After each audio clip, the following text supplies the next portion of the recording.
Hoje nós seguimos com mais uma palavra do vocabulário do discípulo, nesse tema que nós estamos trilhando juntos na jornada com Jesus nesse ano. E por isso eu quero convidá-lo a abrir sua Bíblia comigo no Evangelho de João, lá no capítulo 1.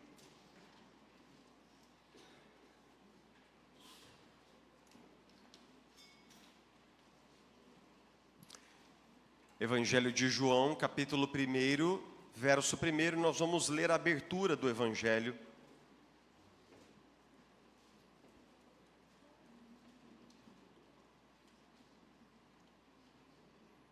João, capítulo 1, verso 1, diz assim: No princípio era aquele que é a palavra, ele estava com Deus e era Deus. Ele estava com Deus no princípio. Todas as coisas foram feitas por intermédio dele. Sem ele, nada do que existe teria sido feito. Nele estava a vida e esta era a luz dos homens. A luz brilha nas trevas e as trevas não a derrotaram. Surgiu um homem enviado por Deus chamado João. Ele veio como testemunha para testificar acerca da luz, a fim de que por meio dele todos os homens crescem. Ele próprio não era a luz, mas veio como testemunha da luz. Estava chegando ao mundo a verdadeira luz que ilumina todos os homens. Aquele que é a palavra estava no mundo e o mundo foi feito por intermédio dele, mas o mundo não o reconheceu. Veio para o que era seu, mas os seus não o receberam. Contudo, aos que o receberam, aos que creram em seu nome, deu-lhes o direito de se tornarem filhos de Deus, os quais não nasceram por descendência natural, nem pela vontade da carne, nem pela vontade de algum homem, mas nasceram de Deus.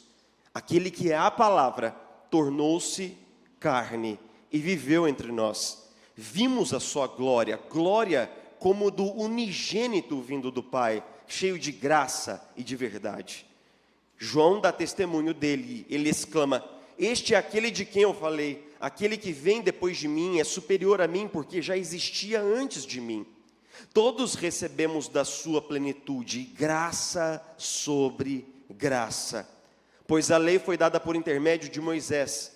A graça e a verdade vieram por intermédio de Jesus Cristo. Leamos o último versículo 18. Ninguém jamais viu a Deus, mas o Deus unigênito, que está junto do Pai, o tornou conhecido.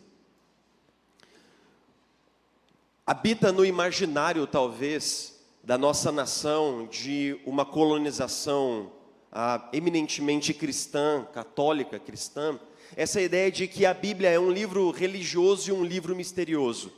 Eu lembro que quando eu era criança, e eu fui criado numa tradição pentecostal na minha primeira infância, a Bíblia era um livro assim de mistério. A Bíblia era um livro envolto em coisas difíceis, só para os mais experimentados. Mas à medida em que nós estamos avançando no nosso plano de ensino, dá para a gente ver que a Bíblia, conquanto ela tem as suas complexidades, ela está contando uma história. Ela está nos colocando no contexto de uma narrativa progressiva. E essa história começa num jardim, no qual Deus nos cria a sua imagem e semelhança para termos comunhão com Ele, para desfrutarmos da sua presença.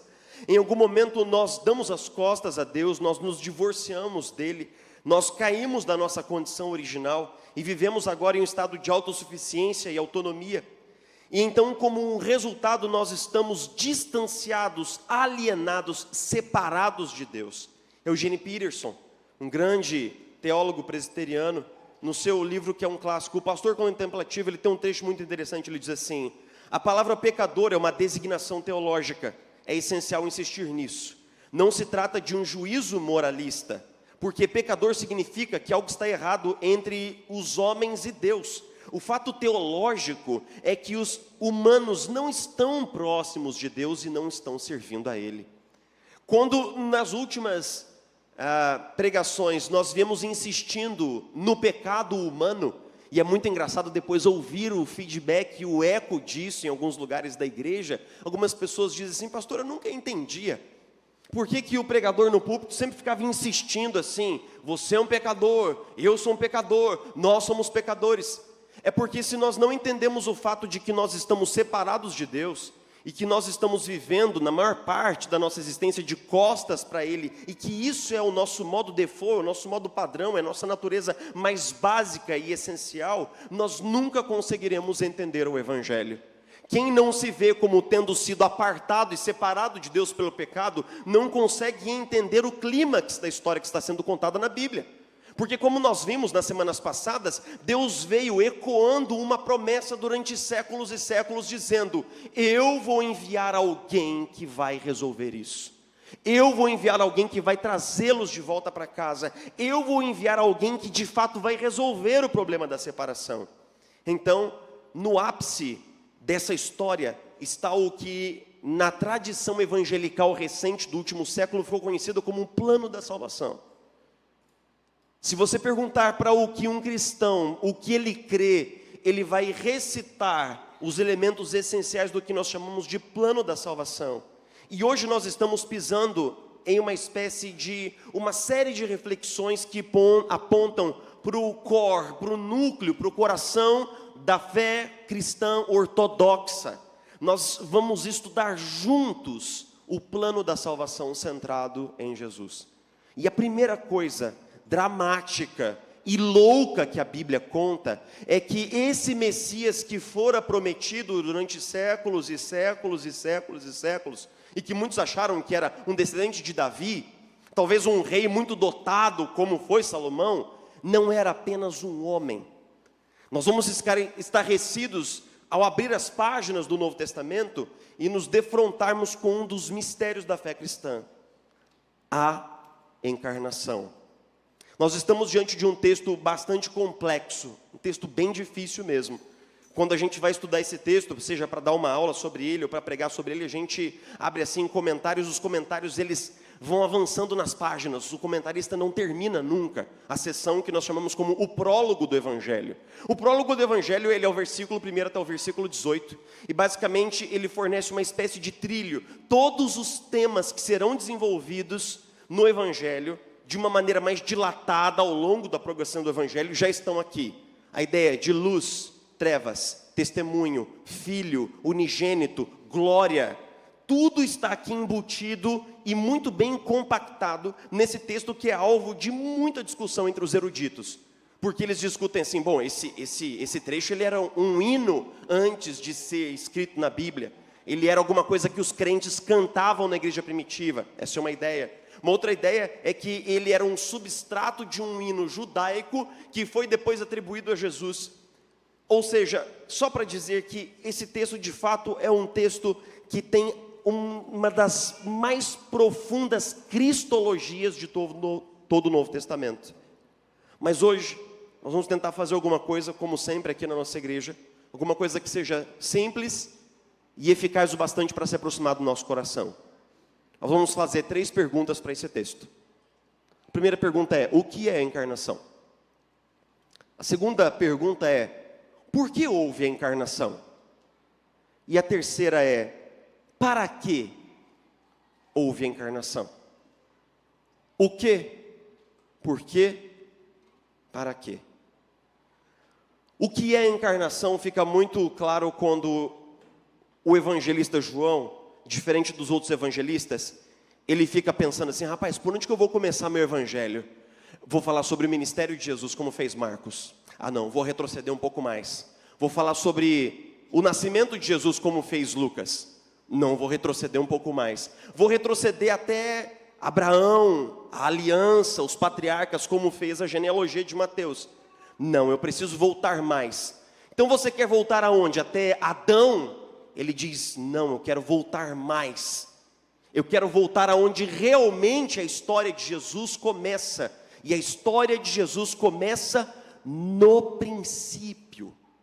No princípio, enarquê, do grego, é basicamente a mesma expressão que nós encontramos em Gênesis, que é no início de todas as coisas, antes de todas as coisas serem concebidas, antes das esteiras da dimensão do tempo e espaço serem arroladas pela poderosa mão de Deus, antes de tudo, já era a palavra. E o termo aqui no grego é logos, que é um termo muito significativo, tanto nos ouvidos de um ouvinte de um pano de fundo grego que conhecia a filosofia e as discussões filosóficas dos pré-socráticos e dos socráticos a respeito do logos, que seria essa mente que conduz o universo, essa mente que governa o universo. Para eles, logos é isso. Mas também é uma palavra muito familiar para o judeu que está lendo. Por quê? Porque em todo o Antigo Testamento, Deus sempre age por meio da sua palavra. E disse Deus, haja luz. E a palavra de Deus criou luz. E quando o povo quer retroceder Israel até o pacto e levá-los de volta até o arrependimento, o profeta diz, e assim falou Deus, assim está falando Deus. Então, tanto para os gregos que estão ouvindo, quanto para os judeus que estão ouvindo, eles vão entender quando João diz assim, no princípio era a palavra, era o logos, era o verbo, e essa palavra estava com Deus, e essa palavra é Deus. Eis uma declaração monumental. Jesus existe antes de todas as coisas, coeterno com Deus Pai, não criado, a segunda pessoa da Trindade, o Filho unigênito de Deus. Ele estava lá criando todas as coisas no princípio, e sem Ele nada do que existe, existiria. Ele é a luz dos homens, Ele é a verdadeira luz. Se você pergunta, o que é a encarnação?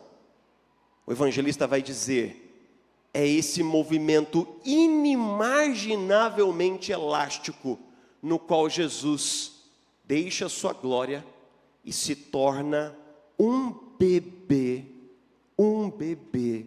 nos braços de Maria. Como vocês podem verificar pelas minhas olheiras constantes e pela minha memória abalada nos últimos meses, eu tenho um bebê em casa. E a Sofia há algum tempo começou a rolar. Às vezes ela rola de noite, ela vira de noite e ela acorda. E eu tenho que desvirá-la, porque ela não consegue ainda fazer esse movimento sozinha. E enquanto eu olho aquela criança no berço, tão vulnerável e tão frágil, eu penso, Deus se fez assim. Ou você acha que Jesus nasceu com 30 anos de idade, e já comendo sozinho e pagando seus próprios boletos? Jesus nasceu como qualquer criança nasce. Nós muitas vezes cristãos, nós temos tal familiaridade com algumas ideias essenciais do cristianismo, que essa familiaridade nos rouba por completo o encantamento com o que nós cremos. Nós cremos que Deus Filho, eterno e poderoso com Deus Pai, com toda a sua glória, tornou-se um bebê nos braços de Maria. Isso é uma coisa das mais loucas para se crer. Immanuel Kant, por exemplo, escrevendo em 1793, ele tem um livro chamado A Religião nos Limites da Simples Razão. E Immanuel Kant é de fato uma das mentes mais brilhantes que já pisaram sobre a face da terra. Ele diz assim, não como uma crítica, mas como um cair da ficha, a ideia de um ser ao mesmo tempo perfeitamente humano e perfeitamente divino numa só pessoa, é um conceito que excede os limites da razão e da experiência possíveis. Ele não está dizendo que é impossível, que ele não crê necessariamente nesse texto, mas ele está dizendo assim, cara, imagine só uma pessoa que é verdadeiramente homem, como diz a Confissão de Fé de Westminster, e verdadeiramente Deus, ao mesmo tempo, 100% homem, 100% Deus. Nós cristãos levamos um tempo para conceber essas ideias sobre as duas naturezas de Jesus. Não foi imediatamente que a igreja entendeu ou que a igreja desenvolveu essa ideia teológica. Na verdade, ela vai se tornar profundamente amadurecida apenas no Concílio de Calcedônia em 451, quando lá os teólogos reunidos dizem o seguinte: Jesus é o Logos encarnado, Ele é verdadeiro Deus e verdadeiro homem. As duas naturezas de Jesus, elas não se confundem, elas não se misturam, não se dividem, não se fundem, não se separam. Aí você pergunta assim, mas como pode ser isso? os teólogos de Calcedônia e de Westminster, e nós vamos dizer, eu não sei, porque isso é um mistério. Imagine esse texto de Marcos, que eu tenho muito apreço e frequentemente eu prego nele, que Jesus está cansado de um dia de trabalho. Ele está cansado. O texto diz que ele deita no barco e ele dorme. Aí você pode imaginar Jesus deitado assim, naquele cansaço, né? Dizem as más línguas que ele roncava um pouco. E então os discípulos o acordam apavoradamente, jogando água no rosto dele, falando, Jesus, nos ajuda aqui e tal. Aí ele fala assim, mas por que vocês estão me despertando do meu sono de beleza? O que está acontecendo? Ah, tem um temporal que vai nos engolir. Ele fala, calma, eu vou resolver. Ele fica de pé no barco, ele fala assim, elementos, se acalmem agora. Mar, se acalme. Tempestade, volta para a casinha. E o texto diz que as águas do lago ficaram cristalinas como um espelho. Cansado, porque verdadeiramente homem. Dando ordens aos elementos, porque verdadeiramente Deus. O que é a encarnação? É a declaração teológica vigorosa de que Deus se tornou homem em Jesus Cristo. A segunda pergunta é, por que houve a encarnação? Se você der uma olhada nos versos 6 em diante, nós temos um trecho aqui significativo nos versos 6 a 9 e depois novamente no versículo 15, que falam sobre João Batista. E parece, a minha impressão como um leitor talvez inexperiente, é que quando eu leio o texto, ele fala, eu penso assim, nossa, ele está saindo do foco. Ele estava falando de Jesus e agora ele está falando de João Batista. E isso é irrelevante. Mas o comentarista bíblico vai dizer, não é irrelevante, porque ele está agora conectando essa declaração monstruosamente grande de que Jesus é Deus encarnado, com toda a tradição dos profetas que antecederam João Batista. Porque João Batista é o último profeta que vem para dizer, eu sou o último numa linha de muitos profetas, e aquele que já vem após mim, o próximo na fila, ele é aquele de quem nós estamos falando durante séculos. É como se o Evangelho estivesse conectando agora a narrativa da vida de Jesus a todos os profetas que antecederam João Batista e colocando ponto focal em João Batista e dizendo assim, esse homem é o último de uma linhagem de profetas que disseram, o Messias vem aí. E como é o testemunho de João Batista? O texto diz que ele veio dar um testemunho acerca da luz. E aí aparece um dos primeiros pares de opostos do Evangelho de João, existem muitos outros, mas esse binômio luz e trevas. Porque um pouquinho à frente ele vai dizer o seguinte, Jesus, que é a luz do mundo, ele veio para os que eram seus, mas os seus não o receberam. E se nós formos perguntar assim, bom, o que isso quer dizer? Jesus é a verdadeira luz que brilha nas trevas.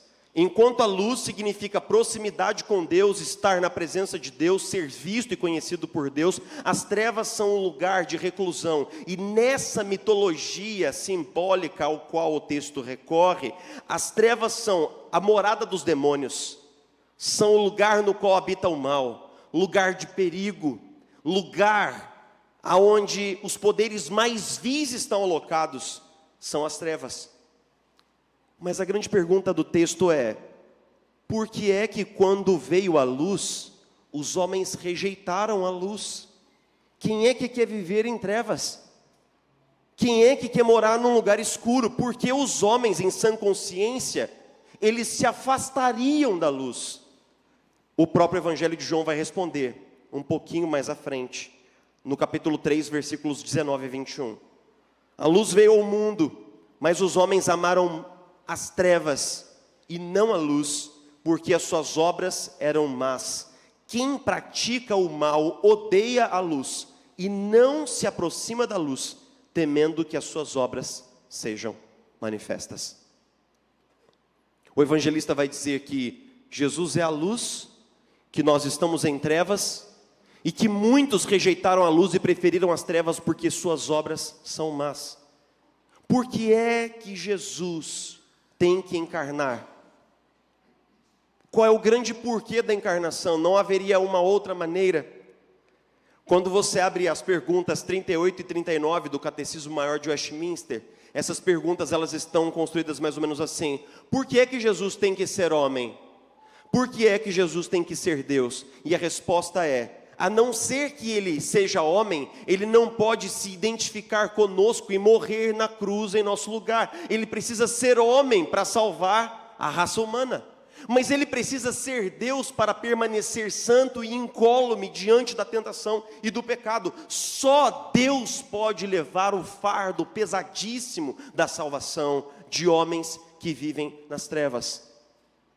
Mas eu queria alertar você, que talvez está pensando assim: caramba, aniversário da igreja, cara, cheio de balão bonito lá na frente, colocaram uma decoração top aqui, já começo a pensar no bolo de doce de leite que se aproxima, e o pastor elaborando alta cristologia lá na frente, falando sobre nada a ver.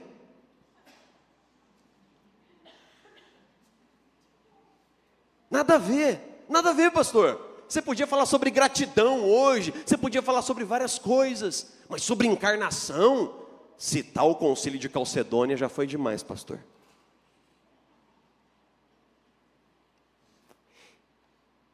Nós não estamos falando sobre teologia fria, nem sobre filosofia, nós estamos falando sobre amor.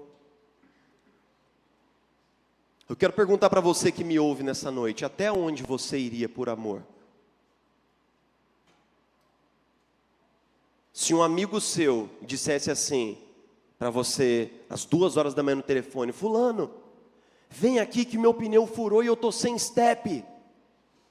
E aí você pergunta: onde você está? E aí você descobre que ele está numa região perigosíssima da cidade. Até onde você iria por amor? Você saiu com algumas amigas para um final de semana na praia, e uma delas exagerou e bebeu demais. E de repente, quando você olha, ela está sendo tragada pelas ondas. Ela periga morrer. E você pensa: ninguém viu, eu tenho que ir lá salvá-la. Mas se você for, é possível que você morra. Até onde você iria por amor? Se você recebesse nesse culto aqui, por uma ação divina instantânea, um chamado para ser missionário num país distante, com uma outra língua, com uma outra comida, uma outra vestimenta, longe da sua casa, longe dos seus parentes, longe de tudo que você gosta, e você soubesse que você vai ficar lá pelo resto da vida, você iria? Até onde você iria por amor? Se um amigo seu, que já tivesse roubado você, usuário de droga, num estado mais deplorável que um ser humano pode chegar, ligasse para você e dissesse: eu estou numa favela perigosíssima de São Paulo, eles vão me executar em 1 hora, se você não trouxer o dinheiro. Até onde você iria por amor? A doutrina da encarnação, ela não é distante de nós. Ela nos faz meditar no quão longe Jesus foi por nós. Ela nos faz meditar que Jesus não veio ali da Palestina, Jesus não veio ali da Judéia, Jesus não veio ali de Nazaré, Ele não veio de tão perto assim, Ele veio da glória de Deus. Ele veio de muito longe. E Ele fez esse caminho sabedor de tudo que aconteceria. Ele fez essa descensão louca e desesperada de amor, para que Ele estivesse conosco, e estando conosco, nós pudéssemos finalmente ver a glória de Deus. Nós cristãos, muitas vezes, nós temos uma dificuldade tremenda em trazer a nossa crença e o nosso credo para próximo do nosso coração, mas eu te garanto, que no dia que você estiver isolado em qualquer canto, e você tiver um pneu furado e não tiver step, e você ligar para um amigo e ele disser: tá bom, eu vou até aí, eu te garanto que você vai se sentir amado. Eu te garanto que você vai se sentir importante para essa pessoa. Pense comigo no caminho que Jesus fez, e você se descobrirá como alvo de um amor que nós não conseguimos dimensionar. Por fim, para que houve a encarnação? Nos versos 14 e 18, que são praticamente o final desse texto, João vai insistir que porque o Verbo se tornou carne, nós podemos agora ver a glória de Deus. Nós somos inseridos em uma revelação progressiva a respeito da glória de Deus, porque ninguém nunca viu a Deus, mas o Filho unigênito que está junto do Pai o tornou conhecido, como diz no final do versículo 18. Essa palavra, o tornou conhecido, é uma palavra muito comum para nós teólogos, porque é o termo exegeses, que significa explicar, significa traduzir, significa que você está ali interpretando um conceito para alguém. Jesus é aquele que torna Deus conhecido ao nosso coração, porque nós estamos obscurecidos nas trevas dos nossos pensamentos. Nós precisamos de um agente que nos traga para uma relação com Deus, e esse conhecimento que é revelado aqui em João capítulo 1, ele não é um conhecimento teórico e conceitual, ele está dentro desse background do conhecimento como o judeu compreendia. Quando eu digo, eu conheço alguma coisa, para o judeu não é a mera apreensão cerebral de um conceito, mas é porque eu tenho uma experiência com aquilo ali. Jesus veio para nos revelar quem Deus é. Ele veio aproximar Deus Pai de nós pela graça, por meio da sua mediação. Nós podemos conhecer a Deus agora, não como um conceito, não como uma ideia elegante nas sinapses do nosso cérebro, mas como alguém, uma pessoa com quem nós nos relacionamos em bases diárias. R.C. Sproul, Robert Charles Sproul, escreveu um texto muito interessante. Ele diz assim: Jesus Cristo, em sua ressurreição, não foi apenas trazido de volta à vida como antes. Ele foi ressuscitado com um corpo imortal e glorificado, um corpo que nunca mais morrerá. E o significado disso é que Jesus ainda é plenamente humano hoje. Ele não abandonou a sua humanidade quando ascendeu aos céus. Jesus permanece no céu hoje como um homem glorificado, e ele permanecerá assim por toda a eternidade. Eu confesso que esse foi um fato da ressurreição que o meu cérebro levou um tempo para apreender, porque parece que Jesus estava na sua glória, ele tornou-se homem, e então ele ascende, e quase que a sua humanidade fica para trás nesse processo. Mas eu fui entender que Jesus escolheu ser homem, não por um bocado de tempo de ministério terreno. Jesus escolheu ser homem por quanto tempo, meus irmãos?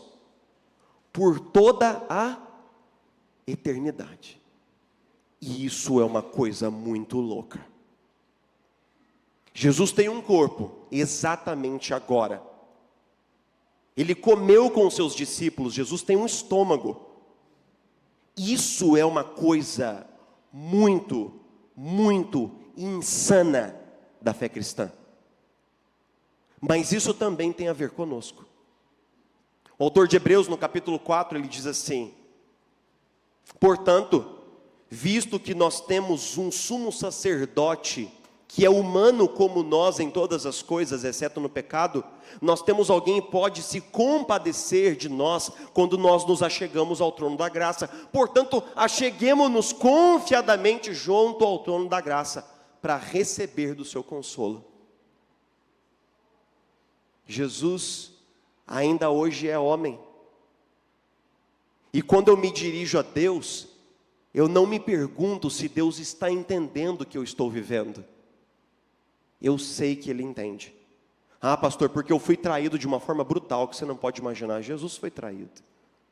Porque eu passei muita necessidade na minha infância, pastor. Tive uma infância muito precária. Jesus teve também uma infância muito precária.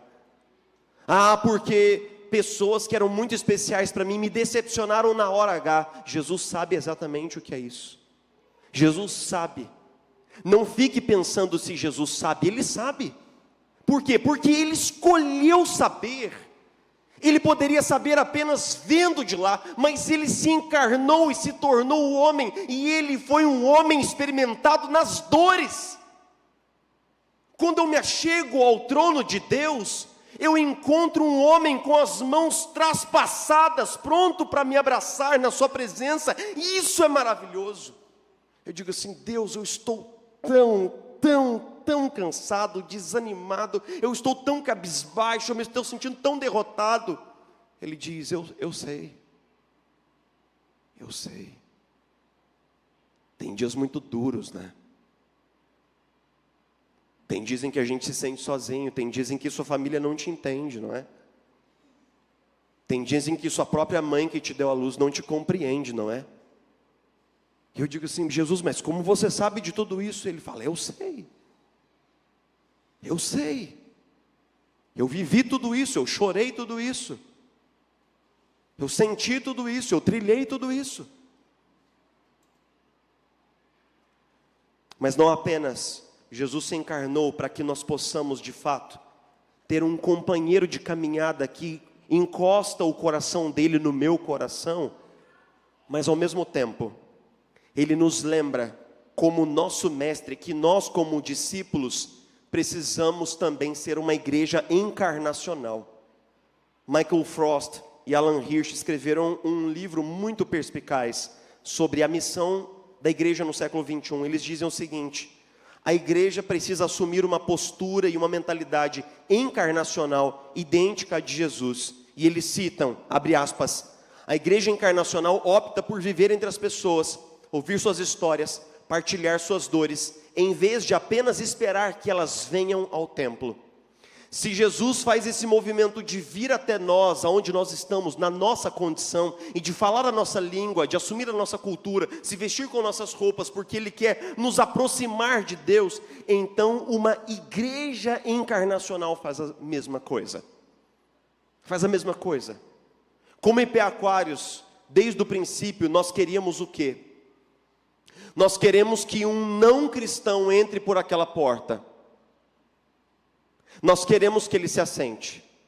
E nós queremos que ele entenda cada linha do que foi anunciado aqui, do princípio até o fim. Ele pode dizer: não concordo, e pode dizer: não creio. Existe espaço para isso. Mas nós não queremos que ele diga: não entendi. Não entendi porque tem vernáculo evangélico demais. Não entendi porque tem gírias de gueto religioso demais. Nós queremos falar sobre os assuntos que as pessoas estão falando. Nós queremos responder às perguntas que elas estão fazendo com a autoridade, a fidelidade e a clareza do Evangelho. Mas nós queremos ser uma igreja encarnacional para o nosso bairro, para a nossa geografia, para a nossa cidade e para o nosso tempo. Nós queremos falar a língua das pessoas, dando a resposta do Evangelho, sem negociar a verdade da palavra, mas de tal forma que as pessoas ouçam, vejam e entendam. Pastor, eu estou orando muito para o meu colega de trabalho vir na igreja. Eu entendo. E que bom que você está orando. E que bom que você se preocupa com o seu colega de trabalho. Mas ele não precisa vir à igreja. Toda segunda-feira a igreja está indo até ele, não é? E se você for encarnado lá, ele vai ver a glória de Deus lá. Nós esperamos que ele venha. Até porque tem um bolo delicioso aí, tem que ter alguém para comer esse negócio todo. Nós esperamos que ele venha. Mas quando nós entendemos que o mesmo movimento que Jesus fez precisa ser assumido por cada um de nós na vida de discipulado, nós precisamos encarnar o Evangelho nas nossas relações, na nossa ética de trabalho, nas nossas escolhas diárias, a respeito de dinheiro, lazer, sexualidade, trabalho, seja lá o que for. Então nós começamos a entender: Jesus se encarnou por amor. Eu preciso agora encarnar o Evangelho por amor. Eu quero encerrar nossa reflexão com essa pergunta: até onde você iria por amor? Em 2019, quando Deus assentou no nosso coração o chamado para plantar essa igreja, para servir a plantação dessa igreja,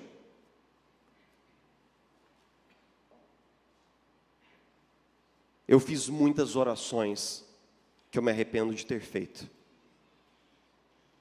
Orações que eu fiz para manter a sanidade. Mas se eu tivesse sido mais crente e mais maduro, talvez eu não teria feito. Eu dizer para Deus, Deus, mas nós vamos sair daqui, nós vamos deixar todos os nossos amigos, nós vamos deixar a segurança, nós queremos engravidar nos próximos anos, nós vamos começar tudo de novo, Senhor, nós vamos começar tudo de novo e do zero. Senhor, nós vamos perder isso, nós vamos perder aquilo, nós vamos perder isso. Talvez eu fique sem salário. E teve um dia que eu pontuei uma lista horrenda de queixas diante de Deus em oração. E eu falei sobre tudo que eu perderia, sobre tudo que eu perderia, sobre tudo que minha família perderia. E eu fiquei um tempo ali elaborando para ver se Deus mudava de ideia. E para ver se a minha lamúria convencia ele a falar, não, tá bom. Eu mando outra pessoa, fica aí onde você está. Chorão, fica aí, reclamão. Falei, Davi reclamava nos salmos lá, né? Senhor, se eu morrer, quem vai te louvar? Muitas outras pessoas, Davi, para de dramatizar, né? Mas eu falei, bom, vou dar uma de Davi.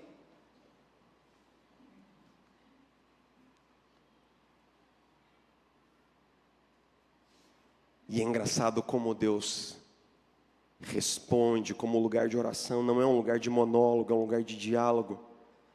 Porque enquanto minha boca balbuciava essas asneiras todas, uma ideia caiu no centro do meu campo de imaginação. A ideia de Jesus caminhando sofregamente sob o sol impiedoso da Palestina, de vilarejo em vilarejo, incompreendido pela própria família, caminhando com homens que também não davam conta de entender quem ele era, e alguns do que ali estavam haveriam de traí-lo e de negá-lo. E essa visão de Jesus, talvez com a boca seca, talvez com o estômago rugindo de fome, caiu no meu coração, como se fosse uma pergunta, que soa mais ou menos assim, nossa, você acha que está perdendo muita coisa para obedecer o seu chamado? Não me diga. Não me diga. Queridos, eu não vim para São José para ser crucificado aqui. Eu não vim aqui para ser morto em praça pública. Mas Jesus deixou a glória do Pai sabendo que ele haveria de ser escorraçado, traído e trucidado ao final. Eu te pergunto nessa noite, até onde você iria por amor? Se você, saindo para uma viagem missionária num país distante, soubesse por puríssima revelação divina, que ao chegar lá você seria morto, você e toda a sua família, você iria? Eu não iria. Mas é isso que Jesus fez. Até onde você iria por amor? Até onde a nossa igreja está disposta a ir por amor nos próximos 4, 20, 50 anos do nosso serviço aqui na nossa cidade? Até onde nós estamos indo por amor? Eu não gostaria que vocês pensassem que o pastor plantador dessa igreja é um herói da fé. Ele absolutamente não é. E que ele é um servo muito obediente, que obedeceu na primeira vez que ouviu. Ele não o fez. Mas eu fui constrangido pelo Evangelho.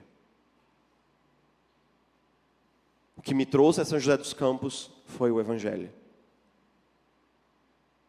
Até onde você iria por amor? Jesus, muito obrigado. Porque com certeza nós iríamos um pouco mais longe por pessoas que nós amamos. Nós iríamos um pouco mais afastado por pessoas que nós julgamos ser boas pessoas, mas o Senhor morreu por nós, quando nós ainda éramos inimigos de Deus. Enquanto nós estávamos vivendo, Senhor, a nossa vida de mentira, de ilusão, nas trevas, o Senhor nos encontrou ali. E cientes da nossa cegueira espiritual, você derramou sua luz abundante sobre nós, por causa do seu amor revelado no Evangelho. Jesus, no dia em que nós celebramos aqui o aniversário da nossa comunidade, nos lembra que nós também fomos enviados para encarnar o seu amor entre aqueles que diariamente têm contato conosco, seja no trabalho, na faculdade, em qualquer lugar que seja. Nós somos um discípulo de Jesus ali, que também decide todos os dias levar sua cruz, seguir o Mestre e revelar a glória de Deus aonde o Senhor nos colocou. Nos perdoa, Senhor Jesus, se muitas vezes nós trocamos a mentalidade encarnacional pela mentalidade de conforto, porque se o Senhor tivesse essa mentalidade, o Senhor nunca teria deixado a sua glória, mas nos dá essa mesma disposição e esse mesmo coração, para que nós possamos ir aonde quer e quando quer que o Senhor nos enviar. Nos lembra, Senhor, nos lembra todos os dias. Nós somos muito mais amados do que jamais ousaríamos imaginar em toda uma vida, porque o Logos eterno deixou sua glória e se tornou homem, se tornou servo, foi humilhado até a morte de cruz, mas agora foi elevado e exaltado acima de tudo e de todos, para que toda língua confesse que Jesus é o Senhor, e todo joelho se dobre em adoração. E é o que nós fazemos nessa noite aqui. Nós te adoramos, Jesus. Nós te adoramos, ó Deus bendito, encarnado, Filho glorificado, Messias esperado, o Alfa e o Ômega, o princípio e o fim de todas as coisas, o Cordeiro, o Leão, o Senhor dos senhores, Rei dos reis. Glorifica o teu nome na vida da nossa comunidade, Senhor, e faz com que mobilizados pelo Evangelho, nós possamos assumir o nosso lugar na frente de batalha para a qual o Senhor já nos designou. Nós oramos, Senhor, pedindo a tua presença e a tua graça mais uma vez sobre nós, no nome de Jesus. Amém. Amém.